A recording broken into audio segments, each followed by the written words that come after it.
శని భగవానుడు కర్మ ఫలితాలనిచ్చేవాడు.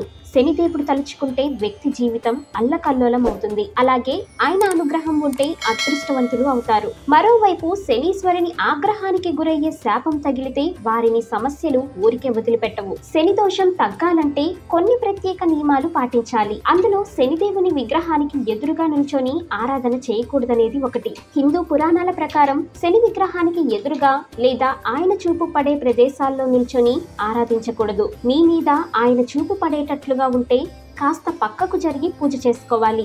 అంతేకాకుండా శనిదేవుని సమక్షంలో చేతులు కట్టుకొని నిల్చోరాదు. శనిదేవుని ఆరాధించే కంటే ముందు హనుమంతుణ్ణి ఆరాధించాలి. ఇంకా శనిదేవుని ఆలయంలో సూర్య భగవానుడు ఉండడు. ఇంకో ముఖ్యమైన విషయం ఏమిటంటే భక్తి శ్రద్ధలతో నియమనిష్ఠులతో శనిదేవుని ఆరాధిస్తే జీవితంలో చాలా అనుకూలమైన ఫలితాలు పొందుతారు. అంతటి శుభ ఫలితాలను అందించే శనిదేవుని విగ్రహాన్ని ఇంట్లో మాత్రం ఉంచుకోకూడదని శాస్త్రం చెప్తుంది. ఇక ఈ వీడియో మీకు నచ్చినట్లయితే లైక్ చేయండి, షేర్ చేయండి.